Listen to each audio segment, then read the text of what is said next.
Hello everyone, and welcome to another boxing video. In this video I'm going to talk you through a quick, simple, easy, beginner heavy bag session. And it's going to start by incorporating the basic punches which you are going to learn to throw as a boxer. The first punch you need to learn is the jab.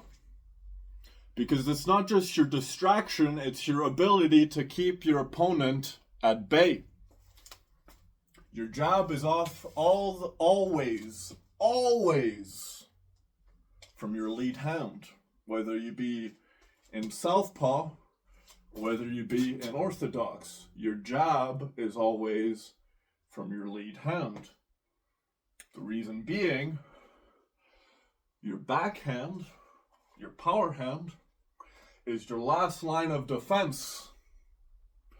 Your jab not only distracts the opponent, you push them back with your jab, which now, if your opponent breaks your jab's method of defense, imagine if my hand's not there. This hand back here is meant to be essentially your punch catcher. If I throw a punch, I can catch it. And now you see different evolutions of the same function, whether it be a shoulder duck, tucking and rolling. You're doing the same thing, which is blocking with the front of your lead hand, whether it be your shoulder or that front lead hand. It stems from your jab. So you need to practice that jab. So let's work around and let's practice that jab. So get in your stance. I want you to just jump up and down, but back and forth until you find the perfect fit, where now you find your power stance. One foot is pointed at 12, one foot is pointed at 230. Because from here you are now generating a motion or a movement you can transfer weight back and forth from. So let's work the jab. In the idea of throwing a punch, it's not about slugging. If you want to throw an efficient punch, you don't just throw it and just land it. Right? Because that's just a slug. You might as well just be pushing the opponent at that point. If you want to throw an efficient punch, it's about the pop. It's not necessarily about how fast you strike forward, it's about how fast you can pull your punch back beyond the point of impact. And so let's work some healthy jabs beyond a sluggish jab. So let's start with the sluggish jab. You're here. You're going to create an exchange. And this exchange is done through the twisting of your hips, which now, as you notice in this stance, you can smack your hip forward. And this is going to result in your jab when you twist this way. You can technically throw a punch just as hard with your shoulder that you would with your hand. It's simply the exchange of the distance you are creating that results in the momentum generating force once you fully extend. But in the same way, I can throw a jab. Now let's throw a shoulder.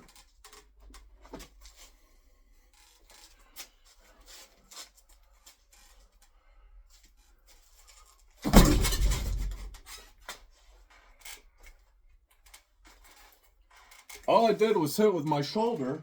It didn't make the same pop but it hit that bag just the same. The exchange is now the distance you create in the pound per square inch, which is your full extension. And now when you reach that full extension, you reach full power. So work that jab. Let's work some healthy jabs beyond a sluggish jab. Here's a slug. For me anyways. So work that jab, let's go.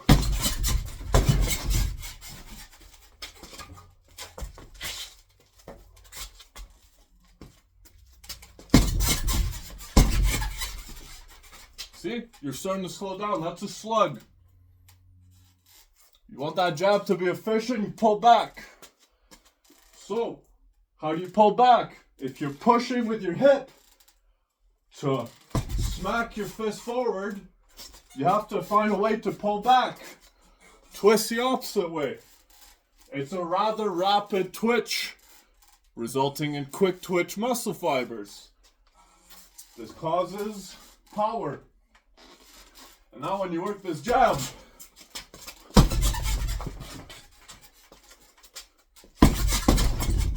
you can do it in any other hand.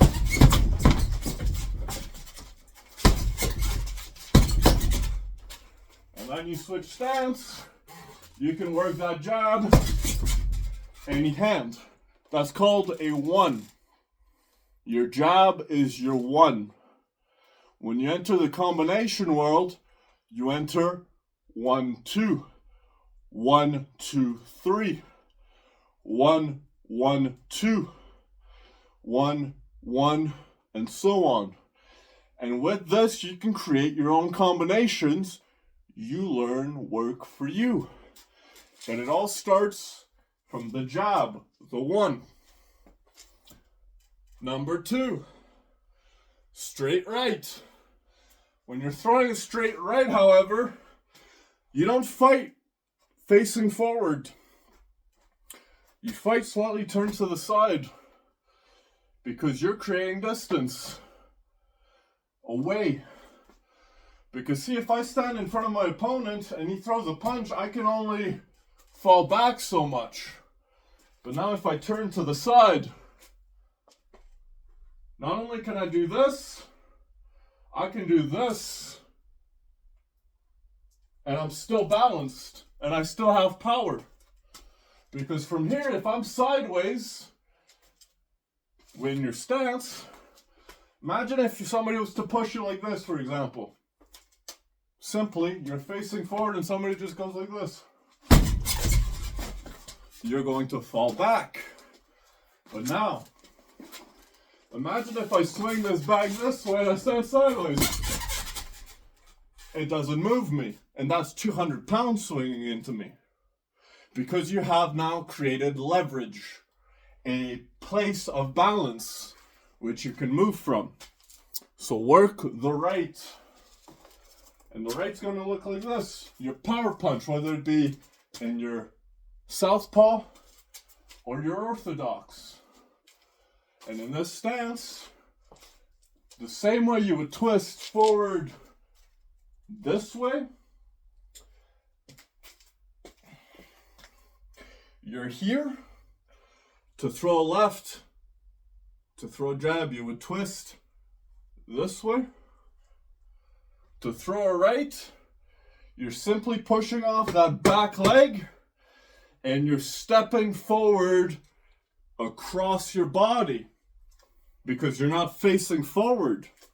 You're slightly sideways, which means when you throw a right, you are technically twisting your body to the left. And the further left you go until you fully extend, that point is where you're going to find your power. At this particular point in the right, at the peak of the extension of your arm. So now work the right. And then we're going to work the left and the right.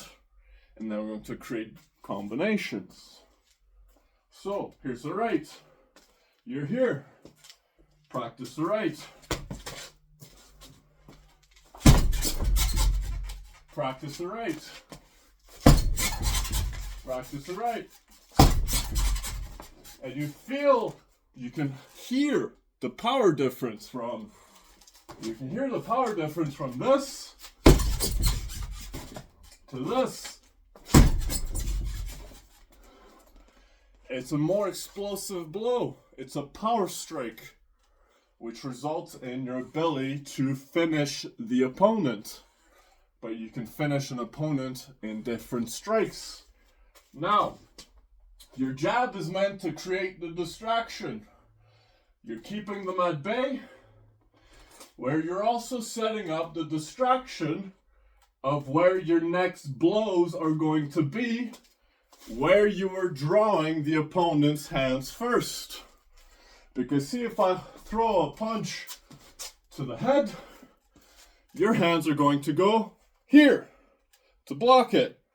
Now you have this open, which if I hit you here in your midsection, notice how your organs are not protected by bone in your midsection, which means if you get hit here, your abdominal wall is the only thing that you have to protect yourself in that sense. And so, when you are in your stance, I would suggest you practice not necessarily being